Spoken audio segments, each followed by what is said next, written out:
I'm scarred for life, but I'm set for life, and I'm set for life, but I'm scarred for life. And I'm coming at you. I'm fucking crazy. I'm fucking psycho. I'm fucking insane. That's the fucking chorus right there. You nailed it, That is dude. You good. nailed it. Yeah. You nailed it. And you visually transformed into fucking Joe Rogan there, You dude. did. You fucking, Oh, Joe Rogan. Yeah. yeah, Okay. you did. You visually transformed That's yourself into Joe Rogan. It was amazing.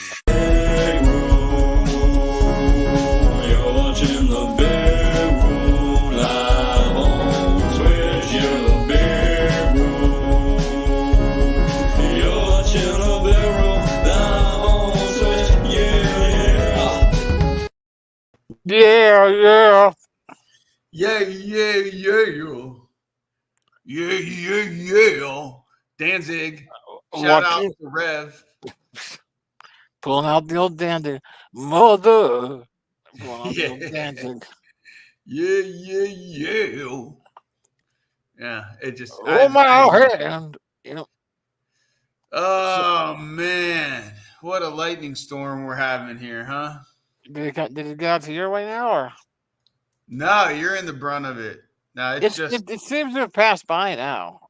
Oh, good. Yeah, it was all in the distance for us, but lighting up the skies awesomely. Loved it.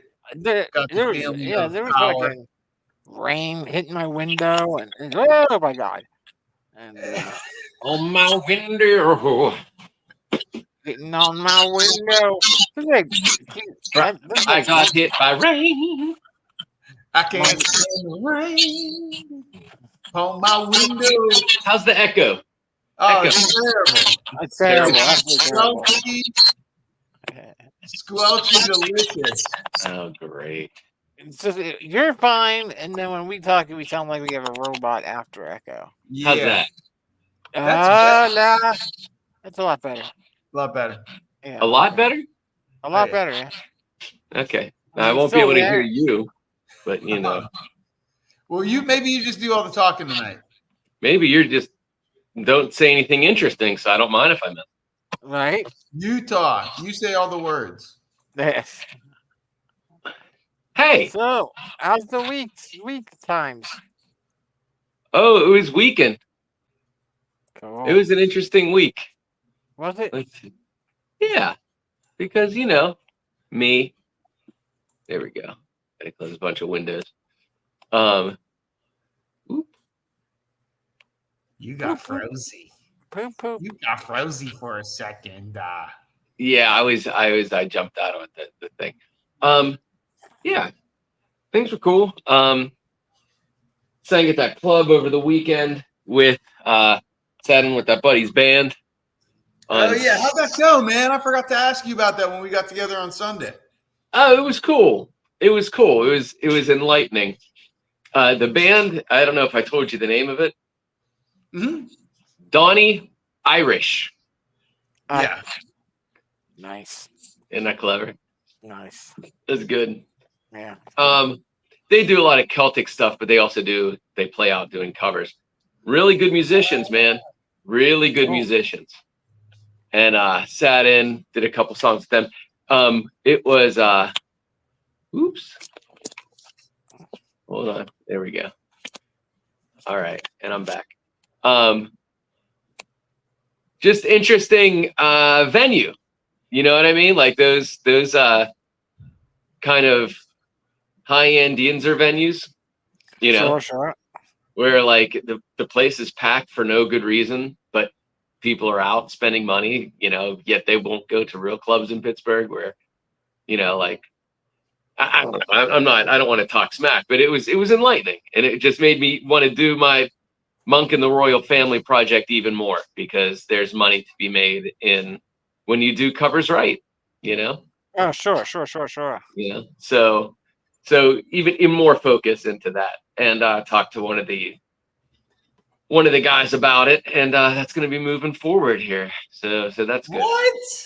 Wait. Yeah, I'm going to do Monk and the Royal Family. What is Monk in the Royal Family? I'm glad you asked.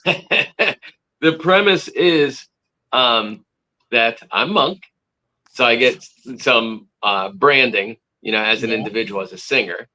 Right. And Monk in the royal family is kind of a nod to Rasputin, the Mad Monk in the royal family. I don't know if anybody Sure. caught that or not. But the only covers that you don't know that reference. No. The only covers that I'm going to be doing would be Drum roll. bands that have royalty nicknames to them. Of course, there's the obvious like Prince and Queen, Sure. but then you have the King of Pop, you have the Queen of Soul, you have the Lizard King. You know what I mean? So right there's Doors, Aretha Franklin, Michael Right. Jackson, BB King. You know, Right. like, and so like that's the hook. You Yeah, know? I'm wearing a love BB King t-shirt right now. No Which way. t-shirt? Yeah, I'm wearing a BB King t-shirt. Yeah. There it is. You know, we share birthdays, right? BB Right? King and I. We do. Hey, my phone just said 20% left. I'm gonna run it and grab an extension cord here in a minute. But it was cool. It was cool. The neat stage. The sound man was really great. You might know him. You might have run into him. His name is Misha. No. He said he usually works like those venues downtown or in the North Shore and like those whiskey, tequila, dicks, cowboy, fugly, drink a lot, cowboy girl, you know. Hey, steady income for him. Steady income, and he did an amazing job. Did a great job. So that was fun. Plus, yeah, this cat Brenner, who really skilled guitarist, he is auditioning for Dream the Heavy, and that's how first met him because he through Sully. He was a neighbor of Sully's when Sully first moved to Pittsburgh. No shit. And the person he's dating owns artwork of mine. And so That's amazing. Yeah. So that happened. And then last night I went and saw a show called why can't I think right now? It was King Crimson. It was King Crimson. Oh shoot. So it was Adrian Belew, who played with Bowie, played with Talking Heads, just like his guitar work is legendary. It's like influenced, you know, Sumner, you know, from the Police, influenced everybody, you know, like just brilliant. So it was him, Tony, what's his name? Oh, God, names aren't coming to me. Tony, who played the stick in, you know, for King Crimson, that interesting instrument that he called the bass man. But he invented this thing called like the stick. It's like 12 strings, and it's like who influenced like Primus and all these, you know, people. And Tony then Iommi. no, not Tony Iommi. Tony, I'll get you the thing because I got all their autographs. Nice. And Stevie Vai. Oh wow. Yep, the Stevie Vai. You know, of course, from Frank Zappa and his own solo stuff, and of course Diamond Dave. And then the drummer was Danny Carey from Tool. Oh, cool. Who is like one of the best drummers in the world as well. Yeah. And this was at the Palace Theater, which is a nice, really great, intimate, gorgeous little venue. That's one in Greensburg. That's in Greensburg, yeah. That's where Yeah, we Black. that's where we saw Almost Queen. Nice. Yeah, Yes, indeed. But they're coming back, by the way. They're on the wall. Yeah. Almost Queen is coming back. Yeah, that's where we Unless saw you just saw them there recently, and that's when it was from. No, that was like a year ago. Yeah, well, they're coming back. Black Cat Moan played there, opening up for Buddy Guy. Yeah. In like 2017. Okay. Yeah.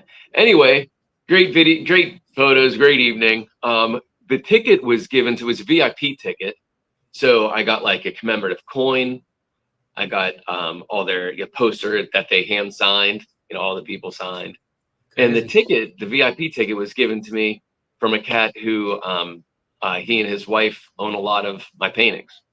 And so he reached out saying he had a ticket and like hooked me up again. So just a really great husband and wife, and like really like great human beings. So it was him and then two of his friends. And one of his friends also owns a painting of mine. So that was kind of cool. They're from Highland Park area. And then this other cat is a really brilliant guy. He works in robotics and he's kind of spectrumy, like brilliant. and Right. like just like is like a wealth of like music trivia. He and his wife go to music trivia night like every week, at some bar, that it's hosted by drag queens, and they do music trivia at like the Brillo box like every week. So, but he just like knows, like all this information. Wow. It was just, it was like a really cool evening. I saw Ed Skiro there. I saw Oh, nice. like Peruso there. No, not Don Peruso. I saw Perigo. Perigo was there. Okay. Bonnie Diver from DVE tapped me on the shoulder and gave me a hug. Nice. That was kind of cool. Hell yeah. Yeah. Dude. I feel like there was other stuff. Oh, Rebecca's Play. Yeah, Rebecca's Play over the weekend. Oh, Punji just shot me a message. I sent him a video. He just said says hello. By the way. Yeah, I shot him a video of talk, it's only talk. Animal talk, which I don't know if I want to share how I know King Crimson is from. It was a wild night at Punji's Palace. Let me say that. That's how I was first introduced to the music of King Crimson. It was a long time ago. You can share it. I know. Yeah, it was a long time ago. Different. It was at least 3 lives ago. So many lives ago. So many lifetimes ago. We may talk about that later. But anyway, yeah, Rebecca's Play was fun. Just another one of those comedies that she did and knocked out of the park to grease the wheels with characters that characters. Oh yeah. Hopefully she's gonna pop on and tell us about the She's character. gonna try and pop on. She's putting the lads to bed now. Fallon and her just got back from the play that she's directing for the high school, a little bit ago, and That's awesome. They're going to bed now. But Man, characters, it just sitcom, kind of like SCTV, characters. I went out on Sunday to see that play, Everybody Hates Shakespeare, that she acted in. Mhm. And I thought that, a couple of the characters that were on stage, that I could definitely see how they would be big characters off stage, but killed it. I got to say, the two main leads, fantastic. And the dude was so theater geek nerdy, but I loved his impressions. I loved the voices. All of them, the three main people that had the most speaking lines. Yeah. They're like so different from me. Like I would never, I would never hang out with them. I would bully them. No. No, I'm not much of a bullier, but to see that they have that scope of character awareness was surprising to me, because usually people like that, you just think that they're just introverted and they can't do characters, but they did characters. They really came out with some cool shit, and they did a great job, man. Characters doing characters. I loved it. Yeah, that was fun. Sorry, I need to plug my phone, and I'll be back. I got to get an extension cord there. Okay. Oh man, how about you, Beeps? Not too much, right? Did you win any money? I didn't see you. You told me we're in this betting group, and there's some weird name that pops up. Yeah. Something Twins or something. Do you place bets or something like Monte Carlo Twins? Yeah. What's up with that? Oh, that was you and Gary? That was me and Gary. I actually tried to have it.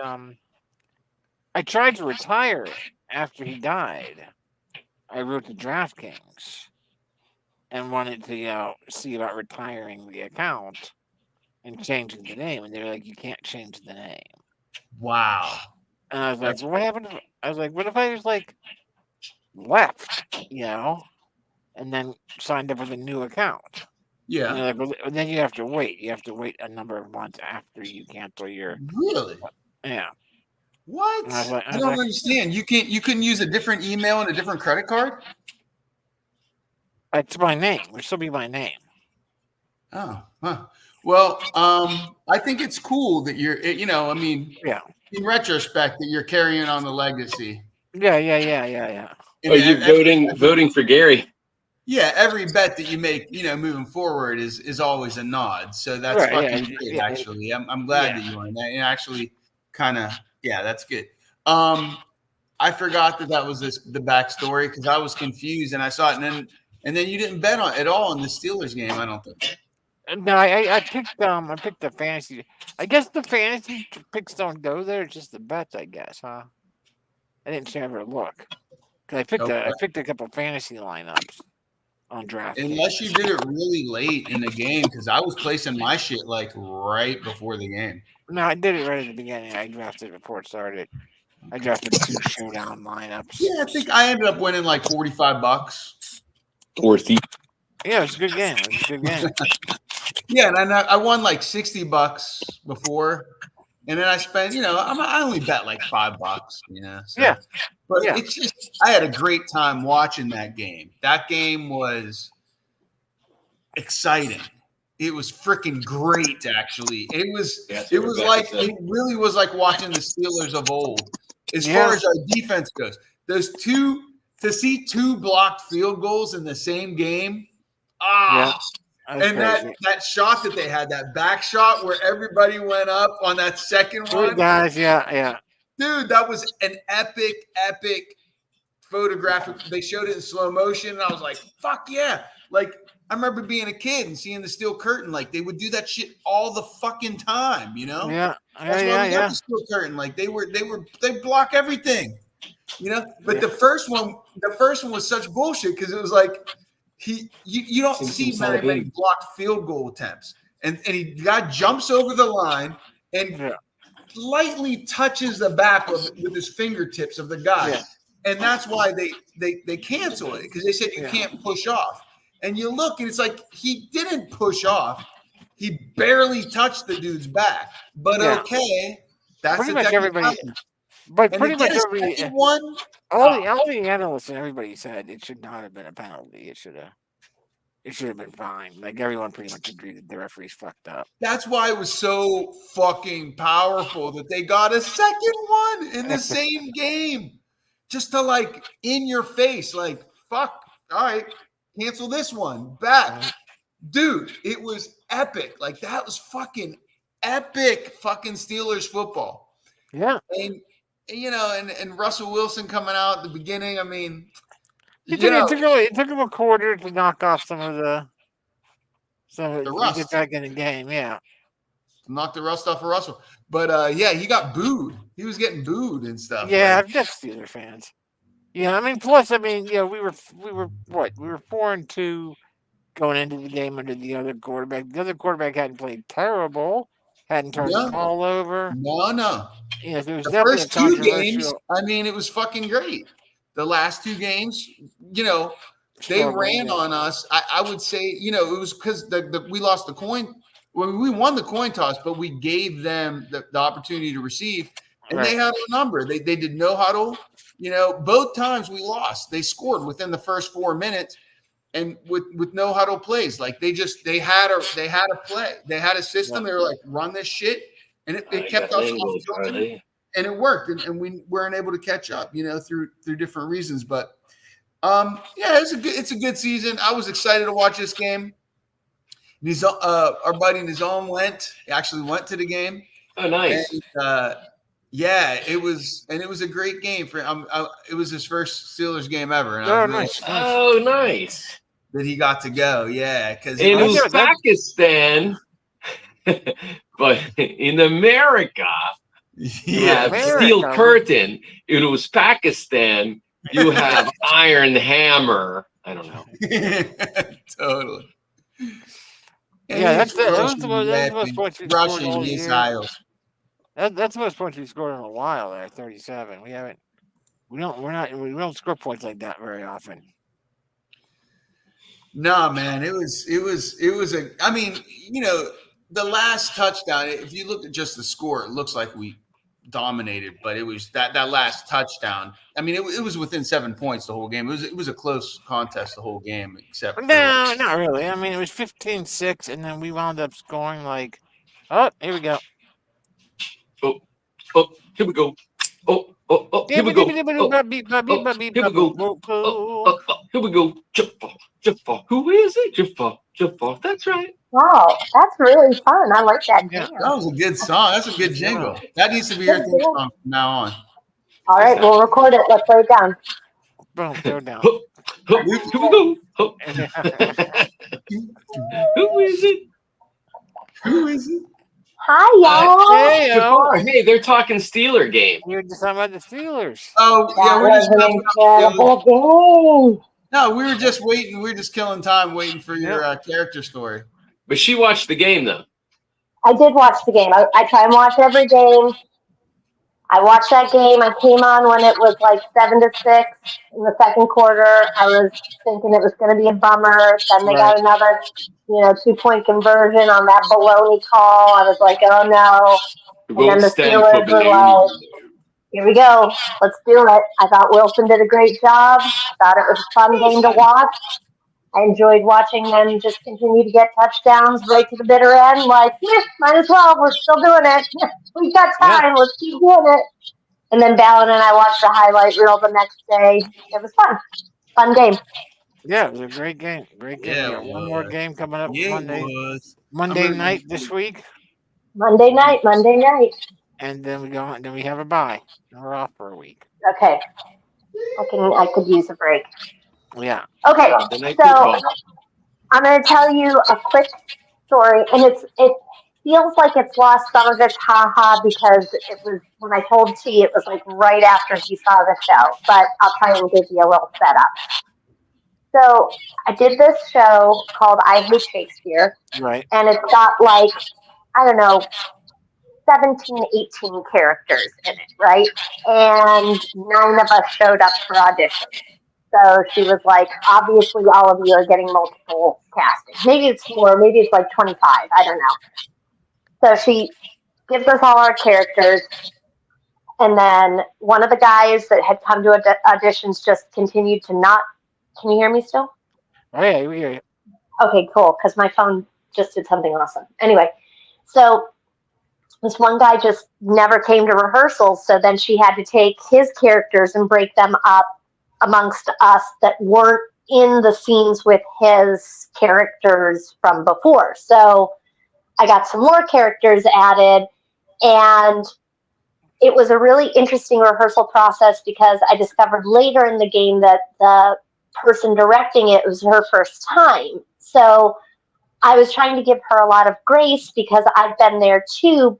And then I also started to kind of like raise my hand and say things like, should I maybe cross over there so I'm not standing directly in front of the people behind me that have the current sword fight scene that's happening right now? And she, oh yeah, that's a great idea. Yeah, go over there. So we were working together, and when we moved over to the stage, that's when I got really serious about making sure that I could come on and come off, and all the characters that I was working with really started to show themselves. And there was one in particular who was classic in her identifying herself as everything that you imagine somebody with trauma in their life and doing theater identifies with.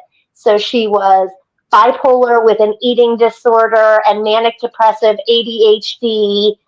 Name some more. Find some more. She had 8 of them, and she finished with lesbian. And it was like, awesome. I'm sorry about all those other things, great.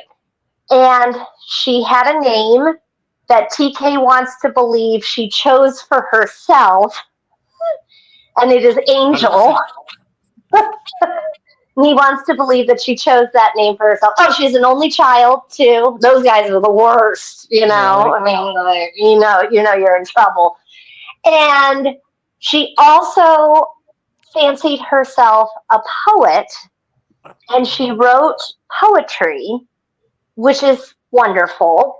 But she also chose to read that poetry to us at rehearsal before we could even start rehearsal. Guys, I wrote a new poem. Do you want to hear it? And everyone was like, oh, yeah, sure. And then she would make stark eye contact with you as she said her poem, and she'd walk around the room making stark eye contact. And then you realize that the poem is about her menstruation cycle. Her menstruation cycle.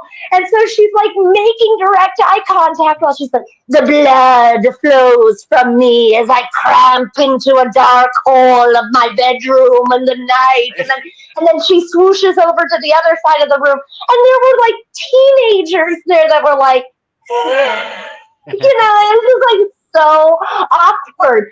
And the poems were like 3 minutes long, like not like a stanza or two. I mean, like, and she had them memorized. She couldn't memorize the lines for the script, but she memorized these like 3-minute long poems about her menstruation cycle, make direct eye contact with you while she did it, holding everybody captive. We couldn't start rehearsal until this ended, and then it would finish, and everyone would be like, wow. Wow. We're all still okay. I enter stage right when we're starting with act 1, right? All right, I'm going to enter from, and like everyone would like start to like get up and she would be like, yes, And then she would say, I wrote that when I was really depressed last night. She sounds amazing. She is amazing. Catherine O'Hara. You think Catherine O'Hara doing it was that? very Catherine O'Hara. Oh, man. And A-Bomb ad hoc, I was telling TK this on the car ride home from on the car ride to eat after Sunday's performance. And the kids like had their headphones on. They weren't like really paying attention. And I look over and he's in profile driving like this. And I was like, should I tell Adam? And he goes, yeah, I wish he was here right now. He could just picture you reacting to the whole thing. And he was just like, this. And the other thing was, I had to bring the kids with me to a rehearsal, like earlier in the game. And we get up there and we park. And she's walking towards our car, and she sees me, and she like goes like this, and I'm like, I do like a hey, as she goes by, and I say to the kids, don't make direct eye contact with her. I don't usually say this about women, but she totally cray. And Fallon and Ben go, and I'm like, she's like self-diagnosed herself with like everything in the book: depression, ADHD, manic depressive disorder, an eating disorder. Oh, and she's a lesbian. And Dallin goes, makes sense. And I was like, and last week she read a really awkward poem to us about her menstruation cycle. So just like, don't talk to her. And they were like, got it. And I'm like, oh, because if they end up marrying women, like just like every part of my parenting is to point out things that could be like speed bumps or potholes in their life, and like the way that we talk to them about bullies and how to handle that, or hormones and how to handle that. Like, that's a type of chick out there, and if they choose chicks, that's a type of chick. There's some dudes like that too. Like, so just be mindful of that kind of crap. Don't get involved, because you'll be locked in eye contact and hearing a much longer poem than you ever felt comfortable with. That's my story. Thank you. Good night. Oh, that's fantastic. I know exactly who you're talking about on that one. And oh my God, bro, that's a bunch of great characters. It's one of those. There is theater, and then there's theater in the sticks, and it's pretty wonderful. It's pretty wonderful. But I think you nailed it with the Catherine O'Hara. Like this, there are stereotypes that exist for a reason, and a lot of these type of people migrate towards theater. Now, the thing is, as I was telling them before you came on, Jeannie, is that the characters that were up there, the lead ones, the 3 lead ones that had the most speaking lines, were all definitely characters in their own world. Like, I mean, I can see. I mean, the lead girl, obviously seemed like very outgoing, but the other 2 dudes, I don't know. I would picture them as normally like introverts, but I thought they did such an amazing job creating a character that their conversation flowed, their delivery was great, and I would just meeting them, I probably wouldn't have thought that they were capable of that, and so I was like really pleasantly surprised by the whole experience. Yeah, the guy who played the unhappy audience member, he cannot make eye contact with you. He's got a thing that he has to look away when he's talking to you. He doesn't have any problem coming up and being like, "Hey, Jeannie, let me tell you the craziest thing that happened the other day to me." And you're like, okay. But when he does, he can't make eye contact with you. And sometimes he goes so deep into not making eye contact that his eyes roll up into his head and you're just talking to the whites of his eyes. I'm not exaggerating. Like literally just 2 white eyeballs is what you're talking to. Scanners. That's great. And what you can't see from the audience is that even when you're up on stage with him and he's supposed to be talking to you, he's still not making eye contact. So he can't even get there in character either.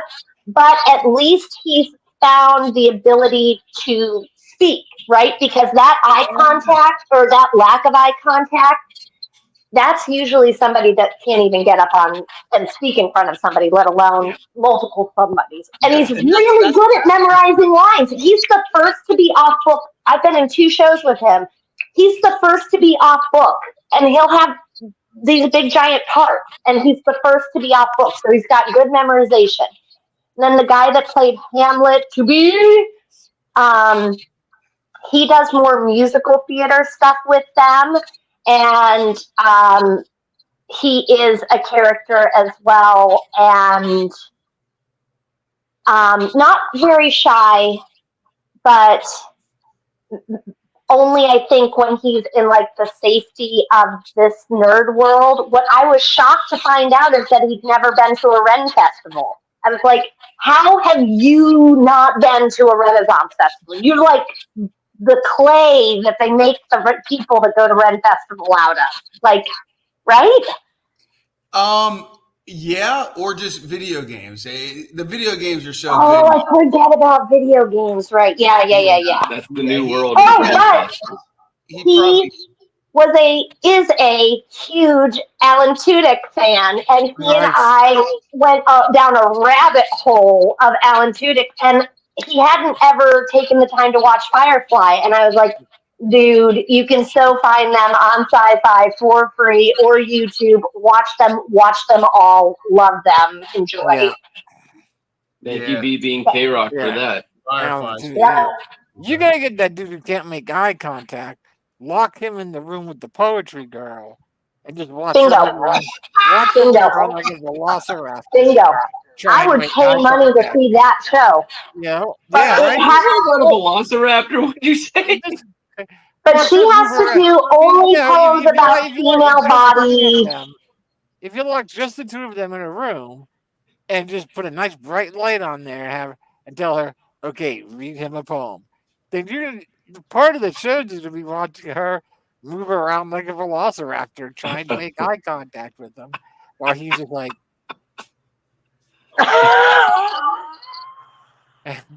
and she'll be like, you do a really good hymn, by the way. You do a really good hymn.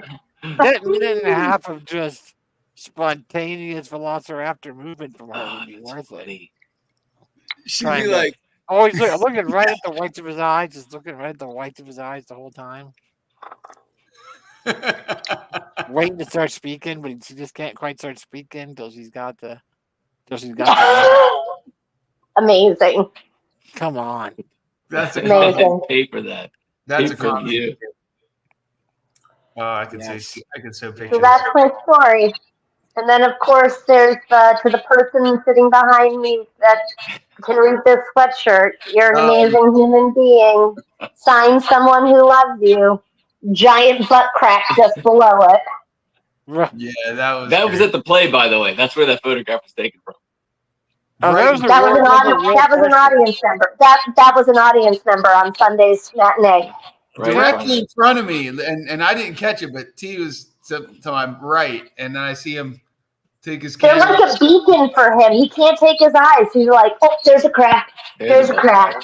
He can That's see him. good. Dude, that's I thought that was already a viral video picture of some No, sort. no, that was our life.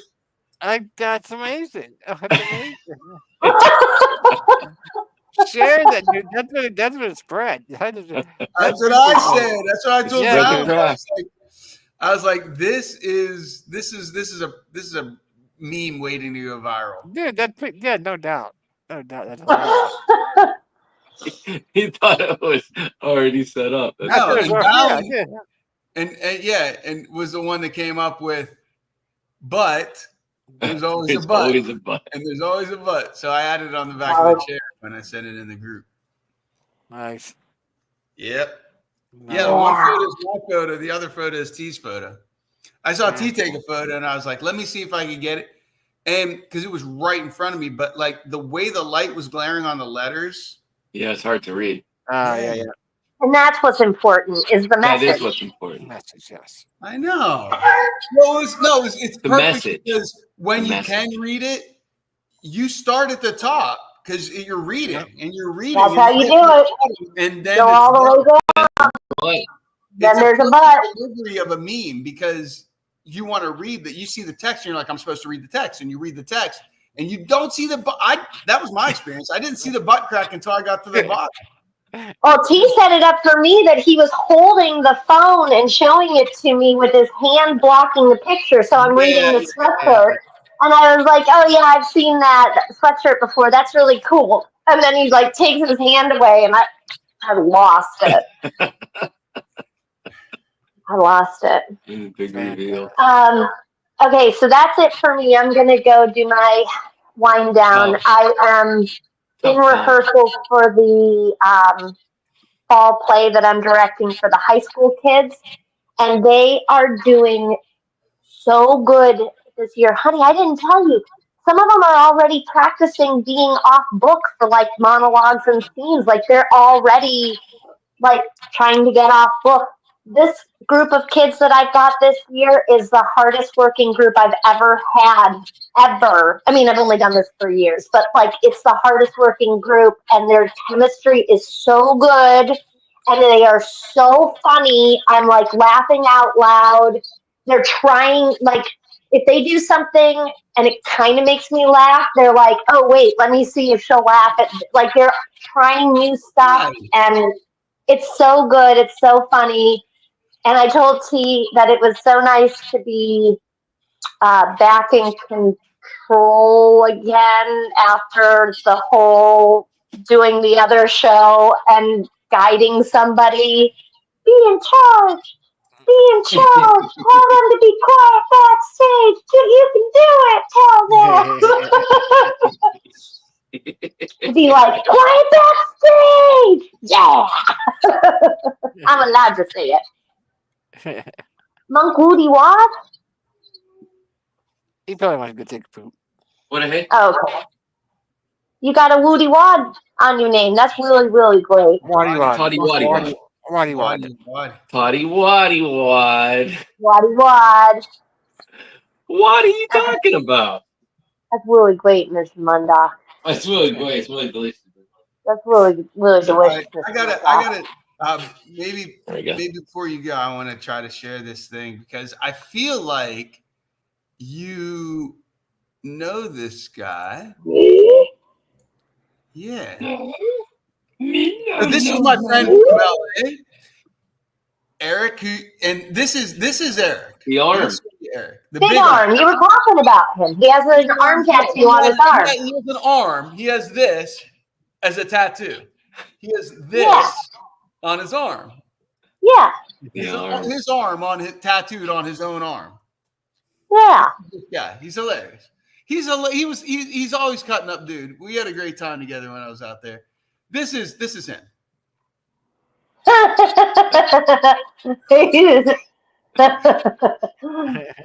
arm recording. This is also him when he's playing this. That's a cute picture. Yeah, that's a Burt Reynolds. That's the big arm right there. That's big arm. Okay. Does he have big tattooed on his belly too? Yep. Yeah. He's so punk rock. Dude, I'll never forget the arm. This guy, we're gonna go through a couple photos with this guy. So this is big arm. Look at the people running in the background. Is that Obama? Is that Obama? What's there? Yeah. Look at his pants. Look at his pants. He's got a Chris Farley about him. Yeah. Oh yeah. He ended up getting married to this girl, and best thing that ever happened to him. So all right. So that's enough. There's the visual of the big arm. Now, yeah. He cracked me up so effing bad today. Because I didn't see this coming. So he ended up doing voiceovers, and they're national voiceovers for Chevrolet. Here we go. This is Big Arm's voice. You're not gonna believe it. I mean, hopefully you guys can hear it. Can you hear it? No. What the fucking fuck? StreamYard fail. StreamYard fail. Okay, wait. I think I might know why. Let me do this. Let me do this. Indeed. Stop screen. Indeed. Present. Indeed. Share screen. Here we go. Let me try this. Can you see the ball fly by my screen every once in a while? Are you ready? Here we go. Yeah. Ready. You can hear audio. The Weekend. You can hear the audio. Yeah. This is his voice. And we've been mud. And torque for days. And getting home. And your little brother. And why he drives you crazy. Just park it over there. Nope. I think I'm good there. Keep it close. You hit my truck. Really? In one tight spot. And the strength. And the smarts. I knew it. Come on. And the Silverado family of trucks. And Chevrolet. Together, let's drive. He's the voice of Chevrolet. He's the voice of Chevrolet, dude. Fantastic. He's like Arquette, man. What's his face? Will Arnett. That's it. Will Arnett. Yeah, Will Arnett. Oh, wow, that's great. All right, man. Good to see that brother do good. Well, listen, maybe sometime send him a recording of me talking about a girl who does poems about her menstruation and see if Chevrolet is looking for this high-pitched, squeaky voice to also do a commercial for them. It's a truck, and it drives, and it goes over rocks, and you can get places, because it's a Chevrolet truck. And a game to get to. Yeah. Rear cross traffic braking. And peace of mind. The all-new 2025 Equinox and Chevrolet. Together, let's drive. I think you could do that. You could do that. Especially for that commercial. Yeah. Now the full. Yeah. Do you want to get out? Do you want to get out of here, girl? The rear camera needs a chick voice and a rear camera. Yeah. Say, do you want to get out of here, girl? You want to get out of here, girl?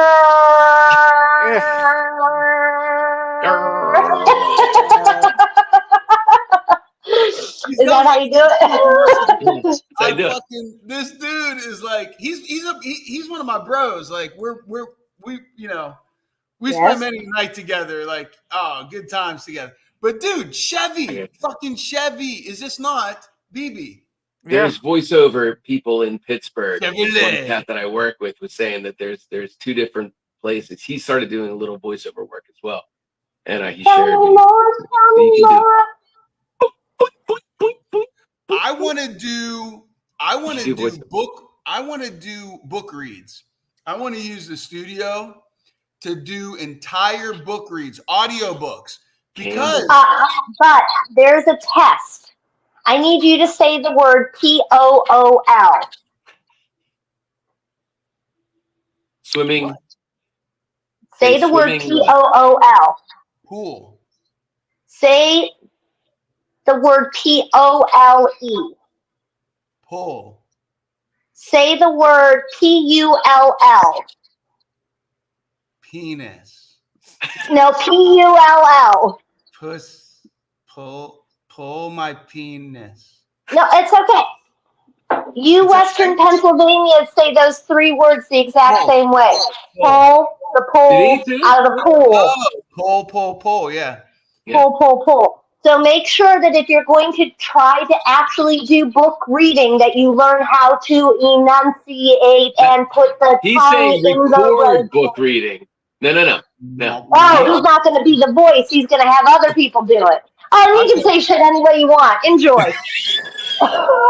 Fuck that shit up. Who cares about the English language? Do it up, baby. I listened to one of the audio books I was listening to today has like over hundreds of thousands of readers, and he talks exactly about this. He's like, I took in the preface of the audiobook, he's like, I took this to editors. He's like, I read it. Most of their commentary was on enunciation, pronunciation, and sentence structure. And he's like, I ignored all of it because I feel that it gives personality to the read. So that's a lazy man's way to say things about it. That's for damn sure. Well, that's like saying if the story's in New York, you read it with a New York accent or Brooklyn accent, which normally would be destroyed. No, he's the author. It's his voice. And when you read it, you hear his voice in the words, whether it's a voiceover or not. So his whole thing was, I rejected that, and then he goes on to say, and we went on to sell 100 million copies, so I feel validated. But the whole book is about statistics. It's about odds.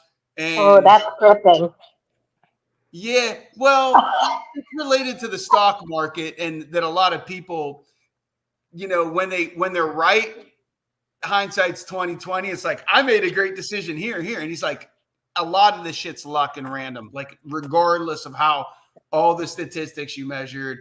And he gets a lot of blowback because he's talking about certain things in the stock. He works in the stock market, so it's like. But that's really not the point. It's not about the book. It was about the point is that read it however you want, because today, we grew up. When I grew up, because I'm older now. Here we go, Grandpa. We had to do all that stuff you're talking about, but then it was like there's slang and the vernacular changes and the dictionary gets rewritten.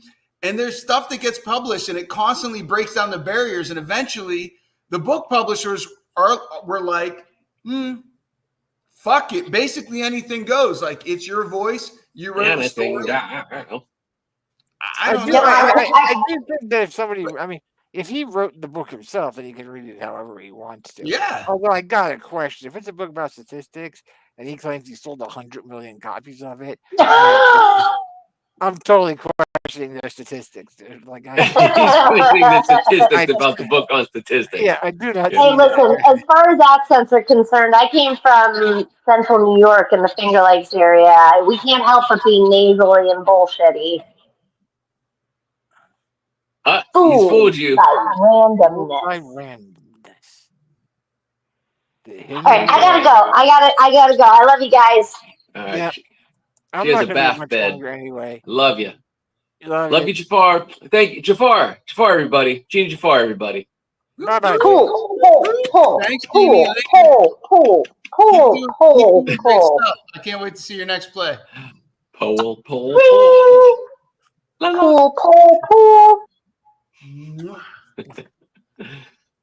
Yeah, I'm not thing. going to stay much longer either, man, because I got my vaccine shots I took and feeling a little run down. Wait. There's a new vaccine? Yeah, there's a new COVID thing. Is there? Fuck, I was wondering why I was getting these things. Oh, you're eligible for the COVID shot. I was like, Yeah, is there a new one? It just came out like last week or 2 weeks ago. Or something. Ah, fuck. That means I got to go get it. And that means, Yes. dude, I started drinking a couple hours ago because It's fun. Why not? no, I mean, yeah. Are you okay? It's Is true. everything good? Are you starting drinking for bad reason? Well, I guess I'm not leaving. Can't leave you hanging. today's 10/23/24. 1 0 2 3 1 2 3 2 4 1 2 3 4. It's all in there.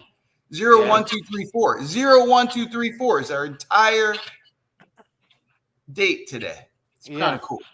And I really wanted to get this, but I just noticed that. But the thing is that I sent T a screenshot of I'm working on this next round of immigration paperwork, and the fucking website will not let me. It will not receive my PDF document. Like I've saved it, I've compressed it, it fits the format. It's a fucking PDF. I'm going on 4 hours of trying to upload the same fucking document. I've tried it on every web browser. I don't know. I'm at my wit's end. Like, I don't know what else. There's gotta be someone you can call, right? There's gotta be someone you can call. Ghostbusters. I don't know. I went on Google, and like other people were complaining about it too. Like they're like, no, like what the fuck? Like, you know, like people will post something like the same things happen in other people. And they're like, what do I do? And there's all these suggestions, and I've tried every fucking one of them. Nothing works. And then you read down the thread, the dude's like, yeah, tried that. Thanks. Didn't work. Tried that. Thanks. Didn't work. I've literally gone. So I've scanned down all even the threads, the message threads that are out there complaining about it. And everybody's tried everything. And I haven't found anything that exactly works yet.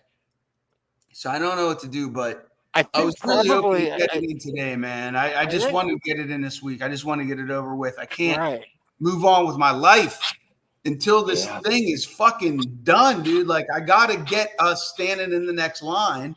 Right. And it's super fucking frustrating. Like, I've been working literally I'm not exaggerating. Like, I started at like 5:30. I think the best thing you can do is probably just keep on drinking. Yeah. Keep on drinking. Yeah. Totally. No, I've been waking up. I woke up at 6:30 this morning. I was at work at 6:30 this morning. I woke up at like 6. I took a nap. At work?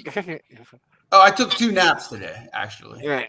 One on the way to work and one during the 8-hour shift, of course. Yeah. I worked 4 hours. I came back. I took an hour nap. I ate lunch. Went to go vote because I got a mail-in ballot. Right. I can vote. They fucking sent me that thing like a month ago, and like there was some local elections, and I thought it was for that, so I threw it away. Oh. Here it was for the fucking presidential fucking election. So then I went. So I'm like, where's this fucking ballot, right? Because the mail-ins have to be turned in by the 29th.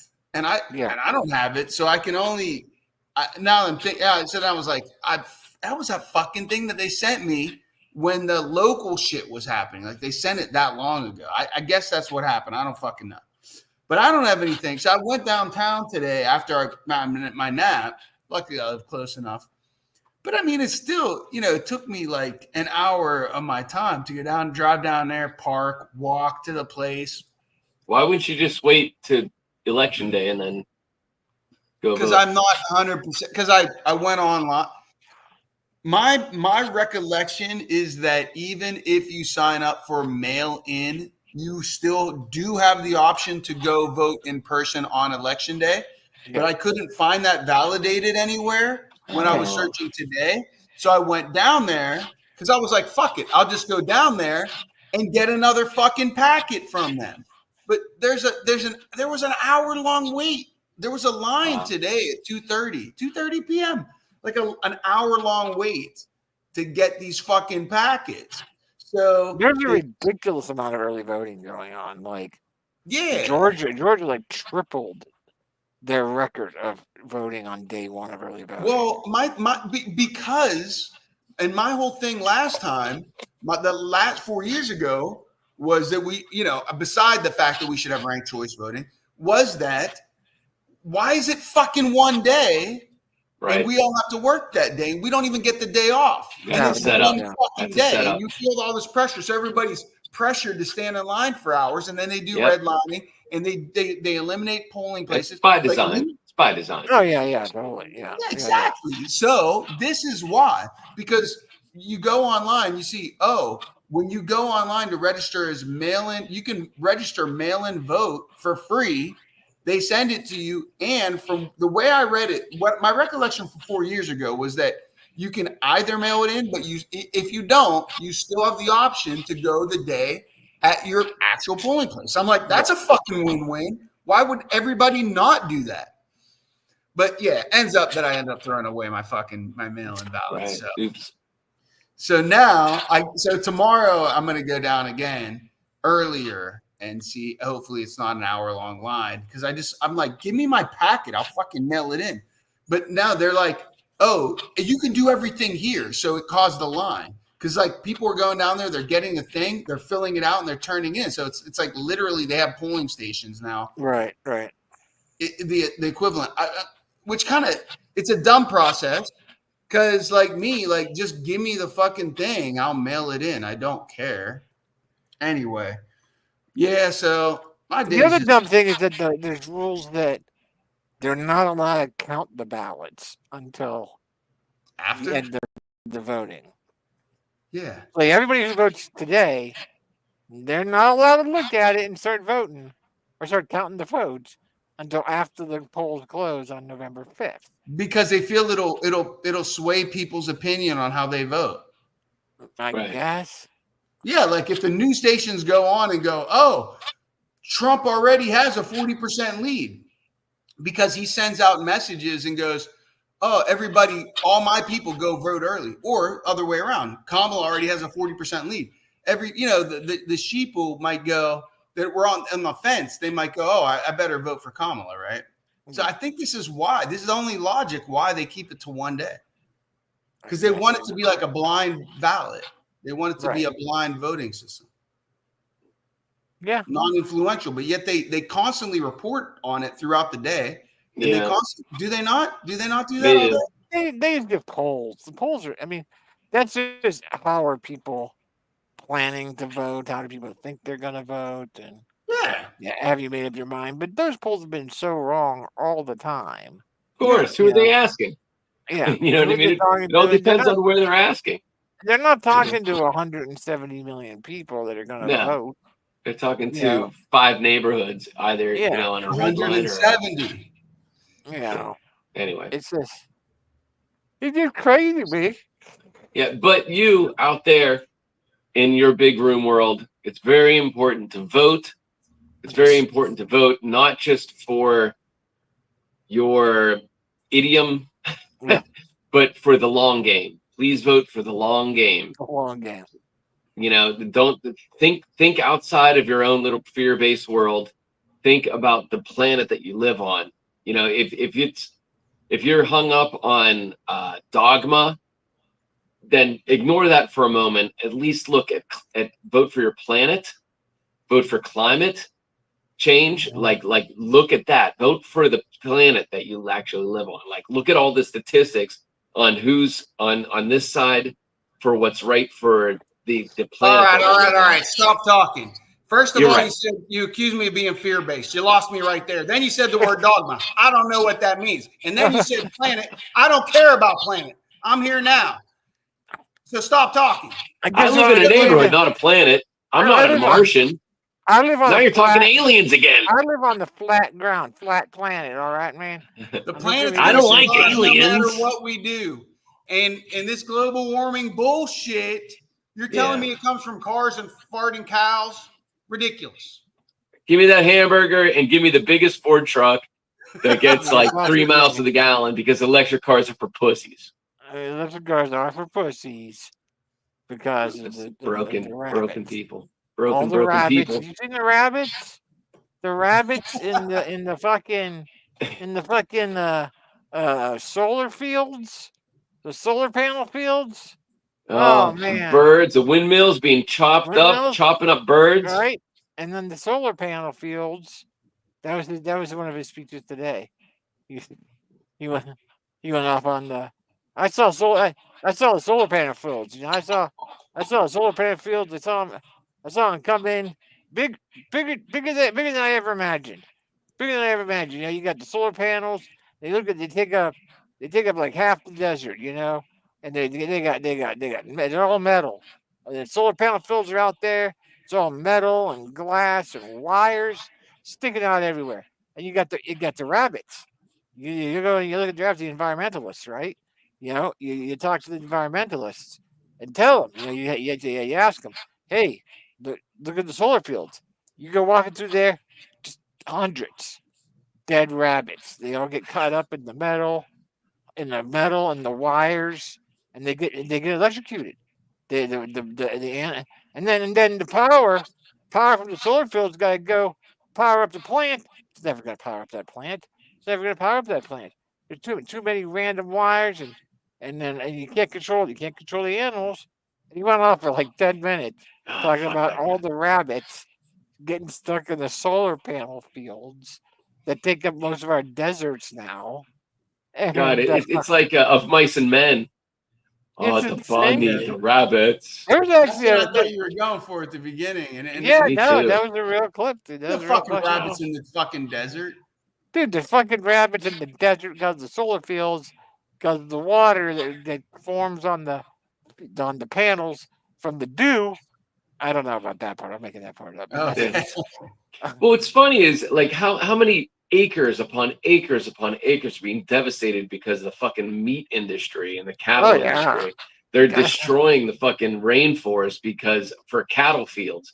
And yet they're talking about fields of solar power in the desert. In a desert. And yet give me that goddamn burger, which takes like 120 gallons a day per cow. For a lot of water. Don't get me into this. And then he says, the rabbits. And then he started talking about then he started saying shit like the current. He said something about poisoning the blood of our country, and so he goes they are they're letting all these. There are 13,099 immigrant murderers that have been left into the country. They got stats on this. 13,099 immigrants, murderers that have been left into the country in the last 3.5 years. They're poisoning the blood of our country. And people tell me, they say, they say Hitler said that. They say Hitler said poisoning the blood of our people. And I can say I never read Mein Kampf. I never read Mein Kampf. And he didn't say it like this. He didn't say it the way I say it. Fuck, that's so scary. Yeah. And his former fucking defense secretary either wrote an article or something today, because he has now come out and said, look, Trump can't be president again. Like the guy that he chose to be his defense secretary when he was president has come out and said he can't be president again. And he said that, one of the things that happened I had to argue against him with when I was in there was he insisted, he said pointedly, I want more generals like Hitler had. They would follow his orders no matter what he told them. Those are the generals we need for me. And he was like, no. And it's the defense secretary was like, no, we don't. That's not what we want. That's not the idea here. Yeah. It's gonna be exciting. Fascinating. Election day and the day after is gonna be fascinating, dude. And everyone says now, no matter who you look at, it's Pennsylvania. Like there's a number of battleground states: Georgia, Michigan, Wisconsin, Arizona. But everyone says each candidate has a virtual 0% chance to win without Pennsylvania. They need Pennsylvania. Yeah, both And candidates. both of our dads are probably going to vote for Trump. It's possible. It's a good. Yeah, it's possible. I mean, I don't get it. I don't get it. I don't get it. I think that, there's not enough concentration of the idea on the Democrat side that this guy like literally wants to undermine not the Democratic Party, but democracy itself. And the fact that to the Republicans, democracy and Democratic Party mean the same thing. They don't understand that, like, no, democracy is like why we don't have, a king, or a dictator. A dictator. And that this guy literally wants to change the structure of the government that we actually have, that the forefathers created to prevent dictators. He wants to physically change that. Yeah. Where one person just says, "Hey, I just want everybody to do what I say at all times." And they you're fired. You're fired. You're fired. And yeah, exactly. And somehow they're just fine with that. That's the part. I think even if you tried to explain to them that he wants to literally change the term of the presidency, like he tried to do that last time. Yeah, they literally said, "We'll make up stories, whatever it takes to win." His followers are okay with that. Mm-hmm. This is somehow they want to vote for a felon and at the same time back the blue. Like they're really not concentrating on the logic behind any of this. You can't back the blue and I'm voting for a felon at the same breath. Yeah. Well, there's I had combination. Except the blue is pretty fucking corrupt. So as long as the blue does what the president says. Yeah, but that's not the concept of the blue is, when it's protected, it's the concept of protect and serve is appropriate, and they want to. That's the point being that they're. But what I was going to say was, they're all MPs. They're all going to become wearing the armor. Police, What I was going to say was, I had some hope when I went to go get my vaccine. So I did see a number of Harris Wall signs in our community, which is very unusual.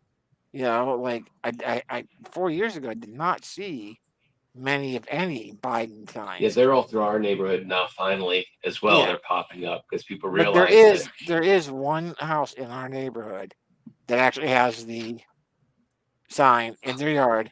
I'm voting for the felon. Right.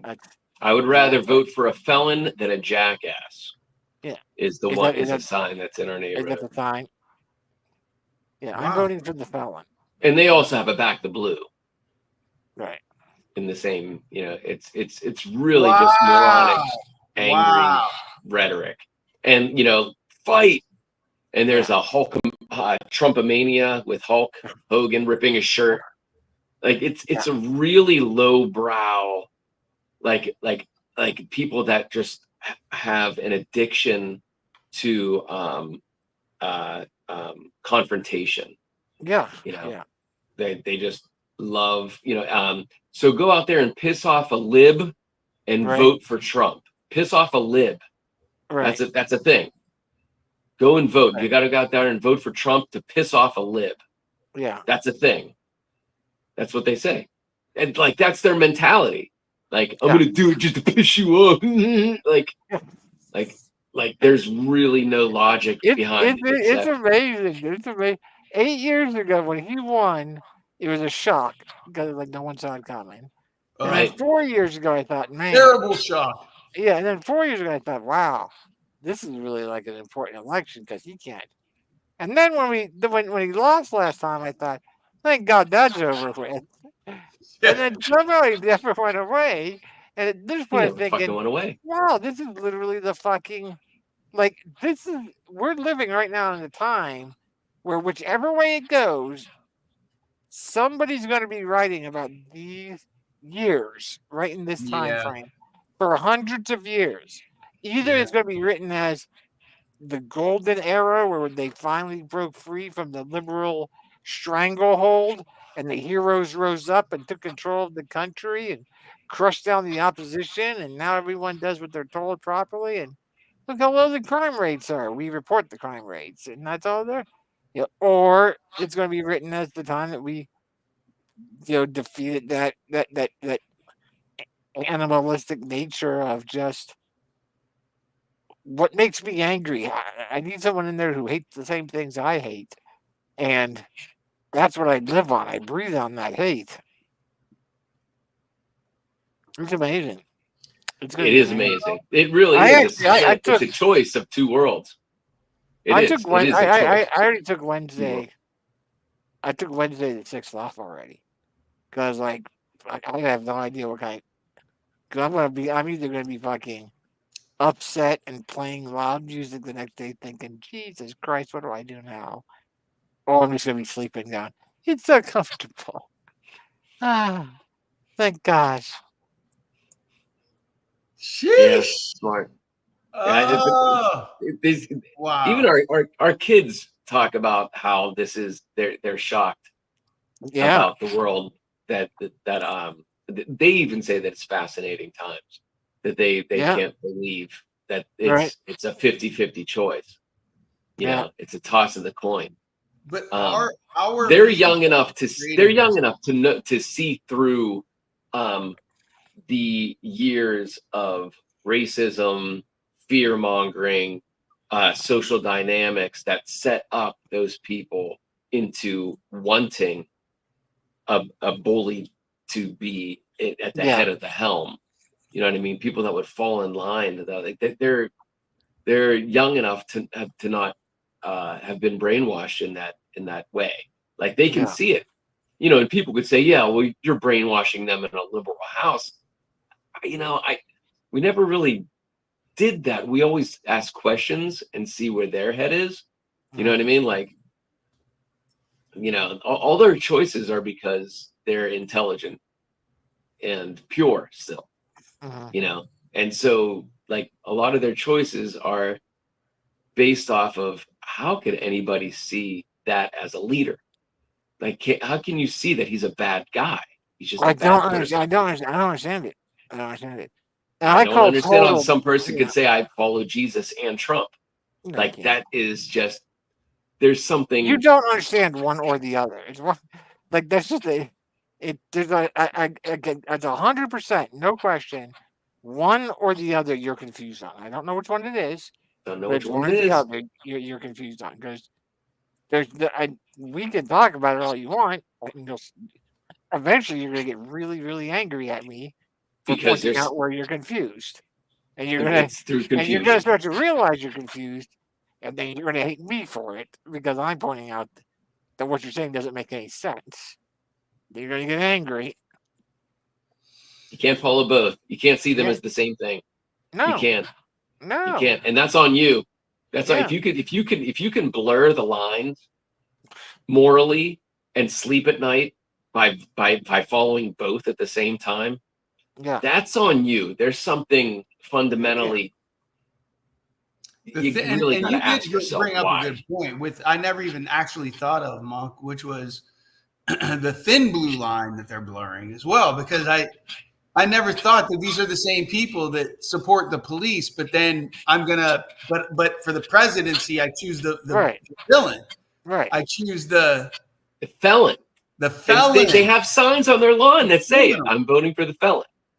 Yeah, I support blue, but I'm voting for the felon. Like vote, and they advertise it. It's not even like an off the cuff thing. It's not even like I'm voting for the felon. They spend money to support him to get a sign, a big sign that they can then put in their yard for anyone who knows them or doesn't. They just have to be driving by their house and proclaim, "I'm voting for the felon."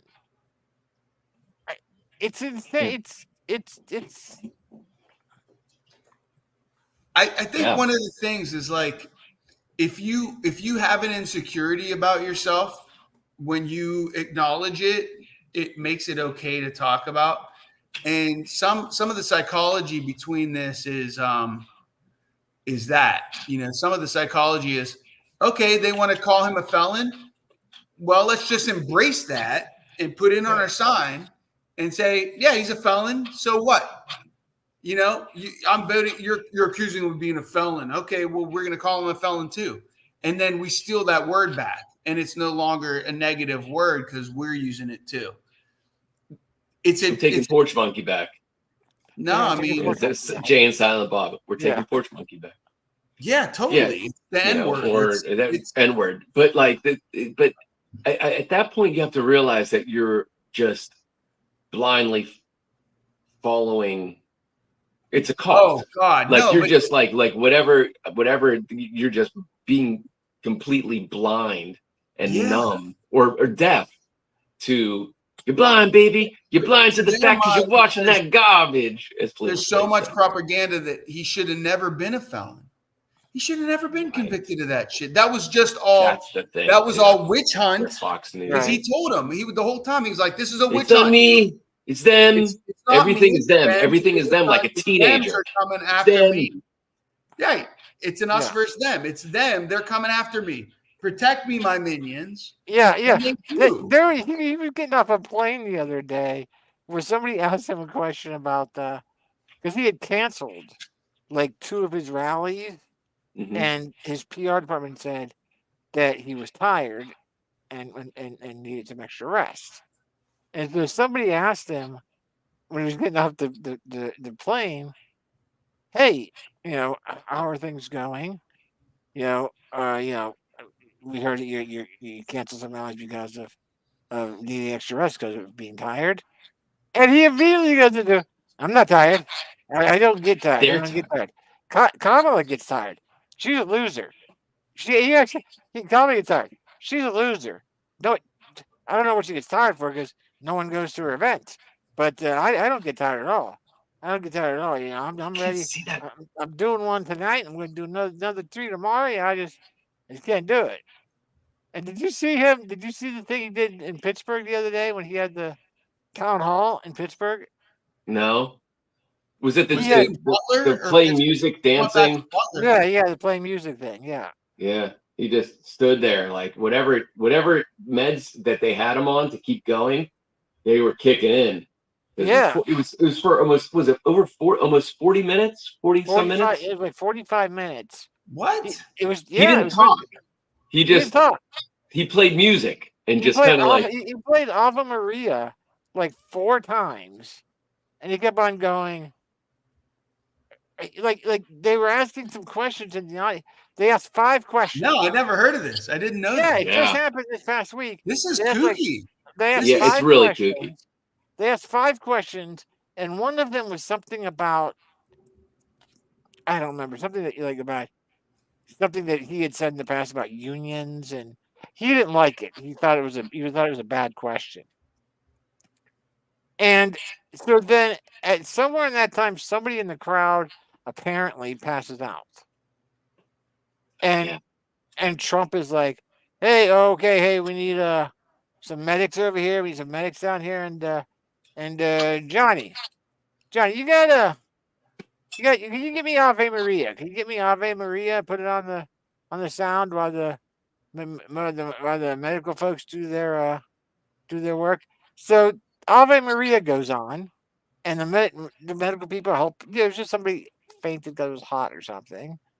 And then after it's over, he's still upset about the question he got asked, and so he's like, "Yeah, okay, hey, all right, you know what though? You know what? That was you played the Ave Maria there. That was the Pavarotti. Pavarotti loved me. Pavarotti loved me. Yeah, I heard he was a real mean person. Everybody he talked with, he was really an a-hole. He was an a-hole to all of them. But he loved me. He loved me. He got along really great with me. Okay, Johnny, can we play the Ave Maria with Pavarotti singing Ave Maria? And so then they play that. And then they come back and the girl's hosting it, which, like, I don't even know who she was. Somebody used to be one of his cabinet. Like, okay, sir, how about let's maybe take a few more questions now. You think you want to take a few more questions and we get back on track here? And he says to her, he says, and he looks at her, and she goes, or what would you like to do? And he goes, you know what we could, you know what we could do. I don't know if we can do this or not, but what if we just turn this into a musical event? What if we just, Johnny, can you play some music for us? And then literally for 45 minutes played music, stood there on the stage, swaying side to side, doing weird Trump dances. The girl stood up there with him the whole time, kind of looking like, I don't know what I'm doing. And it was like saying everything from Ave Maria to Cold November Rain by Axel and By GNR. by GNR. Just like country songs, like fucking, just like like somebody was just scrambling, going, "What the fuck else can we play?" And they wound up playing Ave Maria like 4 different times, 4 different versions of it. Because nobody can sue them. It was super weird. In again, like why? It was super weird, dude. Super weird. What? This is what happens whenever we love WWF as kids. Yeah, but sure. Some people continue to love as adults. I can see the fun in it, but when it goes into the political arena, it shouldn't have the same captivation with the same tactics. No. Right. This is real life, like with real rules and real consequences. And I don't understand how the blur is happening. I don't, but I know that I learned from the last time there's absolutely nothing I can do to control it because the people that are undecided it's such a small group. It seems almost non-existent. I don't know who they are. I call bullshit on anybody who's undecided at this point. Like anybody. Fuck you. If you come up to me and tell me today, you say, I go, who are you voting for? And you go, I haven't made my mind up yet. I go, you're full of shit. Totally. What are you fucking? What if you? Are you able to eat? Do you figure out your food choices each day? Or are you sitting there for fucking hours going potato, pasta? What the fuck? Like there's nobody is fucking nobody. Anybody who says they're undecided at this point is socially, verbally unable to tell the people around them what they really think. Right. They, for whatever reason, whether it's because they live in an area like a J-Town and they're concerned about going, I'm voting for the Black Asian woman, and they don't want to say that. So they go, I'm undecided still, man. I'm so undecided. Or they're in a group of, I don't know. I don't want to say evolved, but at least open-minded, change-minded, planet forward. People that are able to take a look at multiple angles of things and actually consider and go, I don't want to tell them I'm voting for Trump. Like that's the only people that are undecided. If you honestly step back and search your soul and go, no, I haven't decided yet. Then seek help. Like, go find yourself some fucking help. They're so similar. I can't even see the difference between the two. How do you choose? How do you choose? I just posted the one meme I saw where someone's like, I don't know, man. On the one hand, you've got a president that's a felon who wants to, take over the government, become a dictator. But on the other hand, you've got a candidate who's not able to find her McDonald's receipts from a part-time job 40 years ago. It's just such a tough call. Yeah, because now there's like a huge like Trump keeps on Yeah. making it there. Why doesn't she have her pay stubs from her McDonald's shop? Wait, you're asking me? You're asking someone that worked part time at McDonald's 40 years ago and have subsequently been the Attorney General of California, a senator, and the Vice President of the United States, why they don't have their pay stubs? Hold on to their. McDonald's. They're What the part-time pay fuck? stubs from 40 years ago. Yeah, when she She's was obviously a liar. That brings Yeah, into question everything she says. everything Huh? she said. Yeah, is she Produce yeah, the that was- receipts, or everything you say is a lie. Lie. where's your birth certificate? Where's your birth certificate? Where's the Yep. birth certificate? Produce your birth certificate. It's the same thing. It's just different words. Like it's just Yeah. like this fear rhetoric of it's total Nathan Thurm. It's them, right? It's not me, it's them. Everything. It's not me. No. Why were you drinking and wrecked your father's car? It wasn't me, it was them. They made me drink. I was there. It was it. And then they put me behind the wheel and Johnny said he needed a ride home. So it's Johnny's fault that I was driving. And and it's like a moronic teenager trying to express the way of why all these things happen. It's not me, it's them. They made me. It's not me, it's them. Everything is this fearful deflection of us, them, us, them. We're together, right? We're still a team, right? They love me. They love me. He's a horrible person, and even the horrible person loved me. Oh, what a fucked up sociopath. Who's the other guy? The other SNL guy, John Lovitz. Lovitz. John Lovitz. Yeah. Pathological liar. He's a John Lovitz character, right? The stuff he Yeah. says. Yeah. Where's the receipts? I don't know. If she can't produce the receipts, obviously everything she says is a lie. Right. Yeah. Yeah. Or the mayor Quimby. Yes. Yeah. Oh, that's another good one.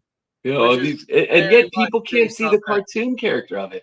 Or like you said, the Hulkamania character. You know, people that believe that these, WWF characters are real, and that's what Yeah. Trump is to them, is this larger than life. He was Hero. in the WWF there for a while. Say that again.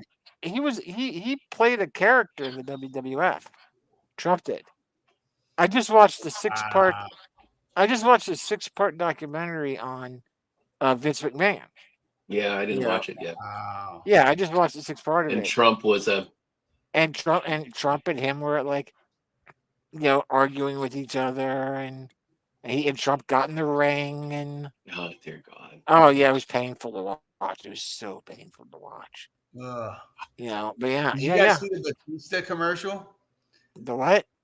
Batista from Wrestle. He was a wrestler, I but he know went on he to is, yeah. play that big green guy and Yeah, Yeah, he Guardians. was Guardians of the Galaxy. What about him? he did a Trump commercial that's an anti-Trump commercial that's hilarious. Anti-Trump, nice. You guys haven't seen it? No. No.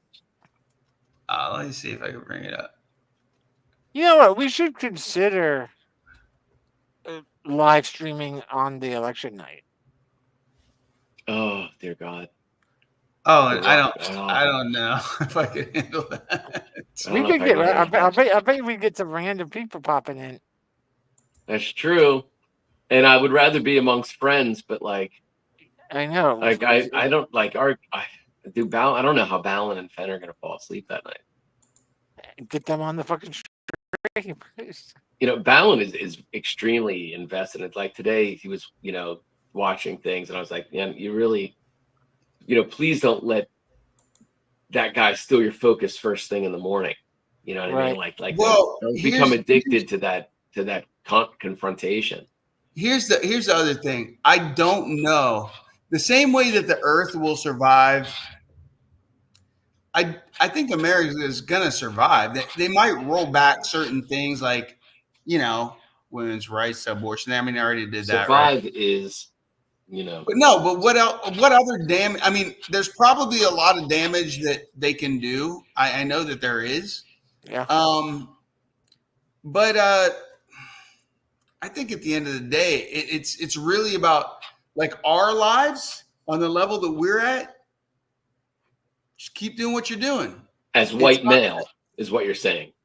No, I mean, like, you have a job, you have bills to pay for, and your job's not going to change that much regardless who's in president. Your job as a white your male job is going to be the fucking same for the next 4 years, just like it was his last 4 years.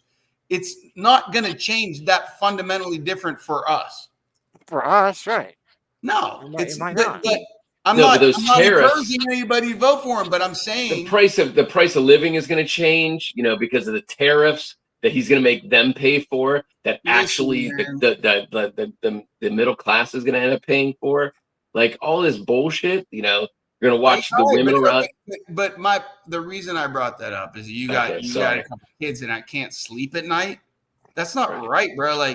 Like you need to tell them, like, you need to focus on what you're gonna do. Like it's not like folk. Yeah, but I can see, dude. From a kid's point of view, especially a kid who is, or any kid that is intellectual and at least following the happenings of the world and open-minded, and if that kid is getting into an area where they might be discovering their own hormones and their own sexuality and that sort of thing, that can put.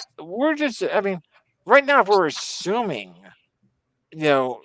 all of the children in our lives are going to be one way, but if they're not, then it definitely affects them. If a Balin or a Lee or somebody says, you know what, I kind of like this other dude, or I don't feel like I'm. How's it affect them? How's it like they can't get married? They can't get married. They can't get married. They might not be able to have Medicaid or medical insurance. It could become a question on job applications, so that if somebody doesn't want to hire someone that is gay, so then it goes back into the hide your lifestyle.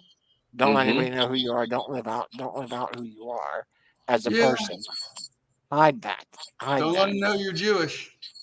Don't let them know you're Jewish. 100%. Yeah, that was worse. Jewish, Muslim, anything that isn't white male Catholic, pseudo Catholic. Yeah, it's churchism. And then women as well. It's already been fucked up, and that's just going to get worse. That's going to get worse.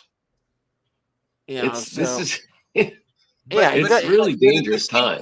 Like, all we can do is go cast your vote and sleep easy at night, because at the end of the day, your day-to-day doesn't change that much unless you give yourself sleepless nights over it. We're fucking helpless, guys. Like, there's not a lot. Well, you're kind of right. I mean, the only thing we can do is go cast our vote. Keep your head down and handle your business, because at the end of the day... No, I disagree with that. You can't keep your head down. You got to talk about it. You got to talk about it. To the undecided, because otherwise you're wasting your breath. If you're talking to anybody else, everybody's decided. So what's there to talk that doesn't about? mean they're going to vote. You're either preaching to the choir or dude, no, you're completely wrong, dude. They hear you talking right now. They hear what you're saying. They hear your words, what you're saying right now. And those people who are already decided and have said, like, Trump is crazy, man. They decide, you know what? He's right. We are helpless. It doesn't make any sense. We should not go vote. That's it. I'm done. Oh, wait, no. At the end, he's doing some words saying, oh, no, it isn't. I meant it's important to vote. But don't talk about it. Don't spread the word. Don't do anything like that. That's what you're saying, dude. First of all, the first thing I said was go vote. I know. The first thing I said. So I didn't say don't go vote.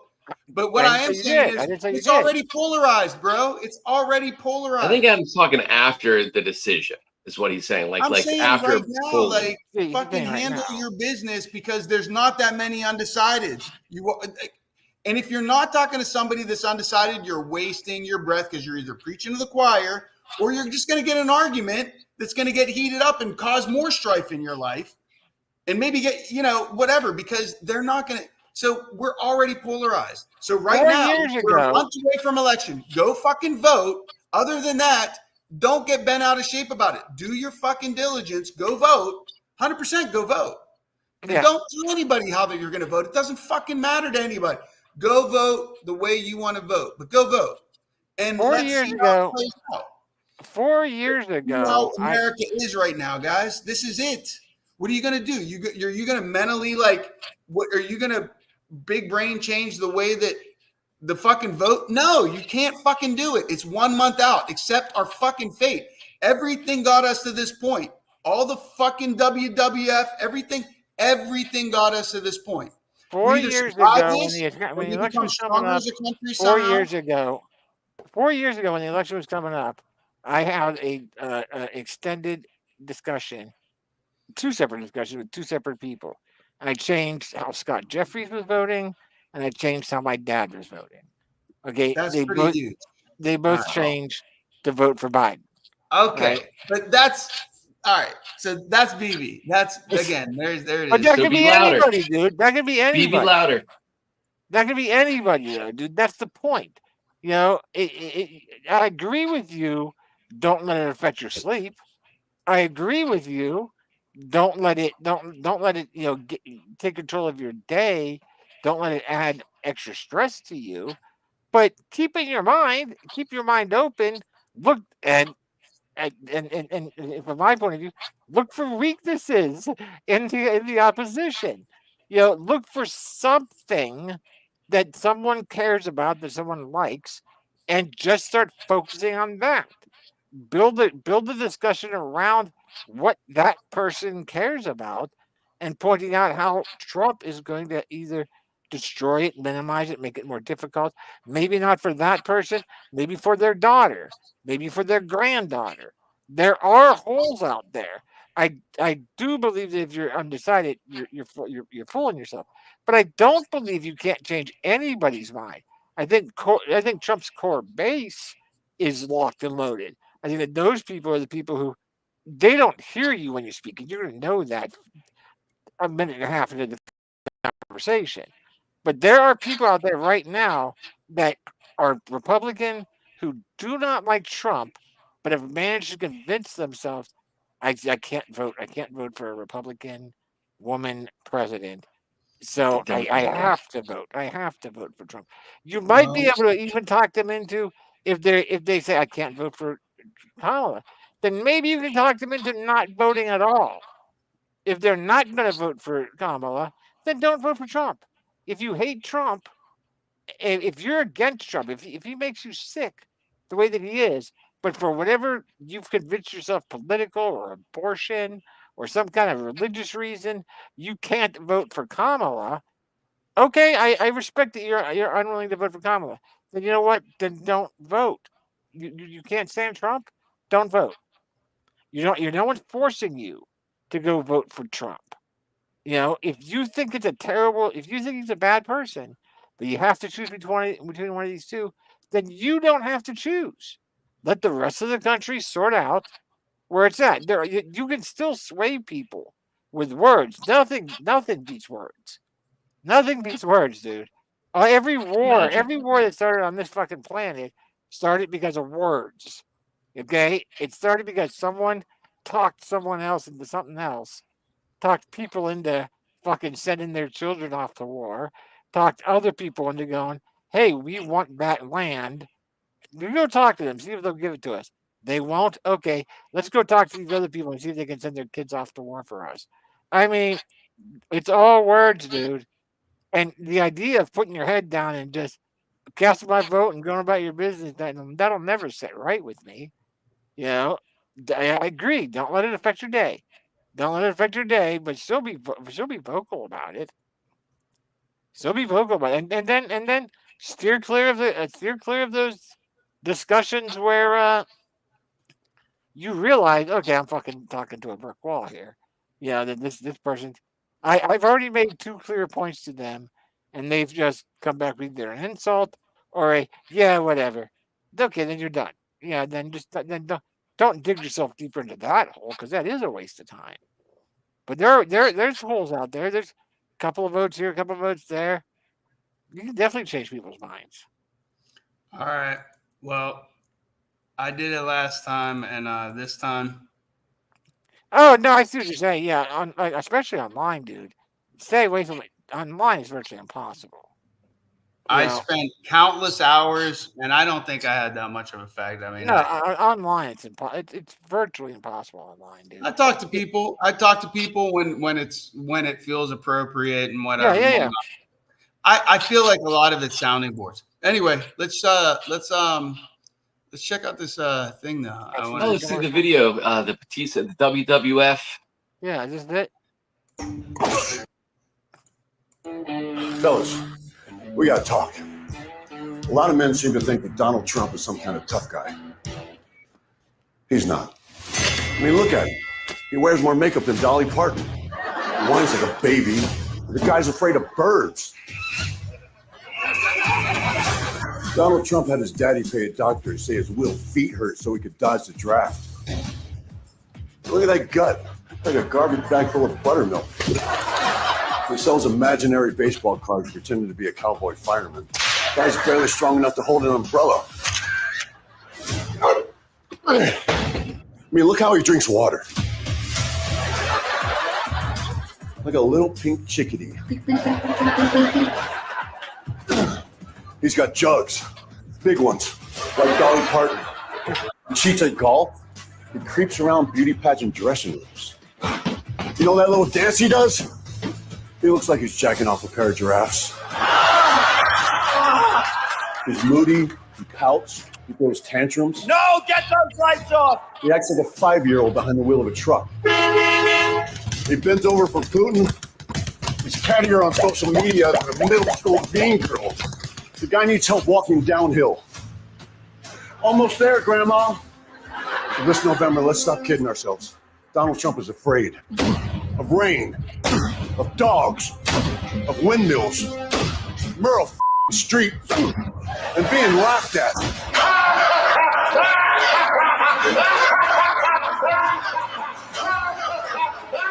Isn't it past your jail time? And mostly, he's terrified that real red-blooded American men will find out that he's a weak, tubby toddler. Mommy, take me home. Mommy, I want to go home. What's wrong, tough guy? Did someone grab you by the whiny bitch. Guys, you can still see the room.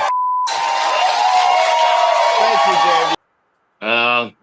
Yeah, Nice. afraid somebody's gonna grab you by the pussy. Like, yeah. whiny little bitch. He's a whiny little bitch. That was, I didn't agree with everything he did there, but like the same thing, it's like maybe that would snaps that. Taste of their medicine. It's a taste of their wrestling. This is what you want. Here's another fucking. Is that what you're following? Well, here's another option. Yeah. Yeah, this guy started off in wrestling too, but you know he's a fucking cool dude. You know what I mean? Yeah. He's definitely an interesting character. Yeah. Yeah. So, all right, guys. But yeah, I love you guys. Thank you for the big room. Thank you for camaraderie. Thank you for of like mind. I'm gonna take a week or so and think about an election night stream. I just think if we're all sitting around drinking and at least one of us has it on, because I'll definitely have it on here, and we can get up there. I think it'd be interesting to see if we got anybody into the stream. If we titled it with something Big Room covers the election and see who popped in, might be interesting. I have a feeling that I'm gonna be awake anyway because I won't be able to sleep that night. Yeah, I'm definitely gonna be staying up for a while. I know that. Yeah, I'll be doing. I'll do it with you. I'm surprised. I'm really surprised to hear you say that, Monk. I'm kind of surprised also, but I kind of don't want to go alone anymore. Yeah, that's what I'm thinking. That's what I'm thinking. Yeah, that's what I did. Yeah, that's what we got in the last 2 elections. Yeah, it's been like me and Karen and Dave have been like, all right, man, let's we're all staying up. We're watching what we can watch and see what happens. God. It goes till the fucking wee hours of the morning. You don't. But I mean, we're not gonna be streaming till 7 in the morning. But at some point, I think something's gonna come up and be where we're gonna be like, all right, man, we'll see what happens tomorrow. Right. I'm really. I'd like to see the percentage go in a direction early in that evening. That just does You know what not I mean? sound like my idea of a good time. I mean, throw alcohol in there. Throw alcohol in there, and the three of us And friends, alcohol and friends. alcohol and the three of us talking about shit. You know, it's gonna get. There's gonna be stuff. There's gonna be clips and stuff that we're gonna wind up cracking up. Hey, on. I have a question. Are any of these being saved? Do we still have a YouTube? Do we still have a Facebook? I don't know the answer to that. I know we don't have Facebook. I know we don't have Facebook. Right. Because Facebook. I don't think these are being saved anymore. I think there's like a window of like you watch it during the week and then it's gone. On Twitch, we have it for 2 weeks, and then Right. they go away. 2 On weeks. YouTube, I don't know if they're still on YouTube, but they're not. I don't know if we are, and that's something. When you guys were saying that, like, you know, StreamYard was up in their price and all this. Yeah. I was thinking of different options. Do we have to? Maybe we go OBS and just do this straight through YouTube. Right. You know? Right. We can do something like that. Talk next week. We can figure it out. I'll figure it out. We'll get on it. You'll figure that shit out. I'm looking forward to You spending sounded like Mike. Nice. Yeah. Huh? What was the yeah, it looks like the swastika on his forehead says that he's the tenant from apartment 834. And then you don't know shit. Was the mic put right at the end of the video? End of the video. Sorry. Flashback. No, but by the way, it would be nice to have these saved for prosperity's sake, so when we're at 105, we can watch them again. Yep. All right, Anderson Cooper. Here's what I got to tell you. One thing only.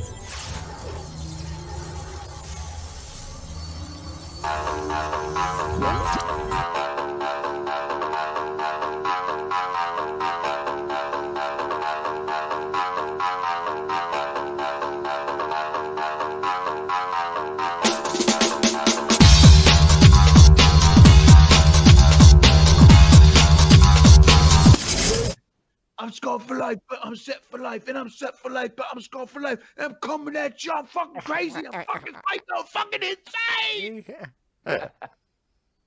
That's the fucking chorus right there. You nailed it, dude. You nailed it. You nailed it, and you visually transformed into fucking Joe Rogan. You did. You fucking, oh, Joe Rogan, yeah. Yeah, you did. You visually transformed into Joe Rogan. It was amazing. You're watching the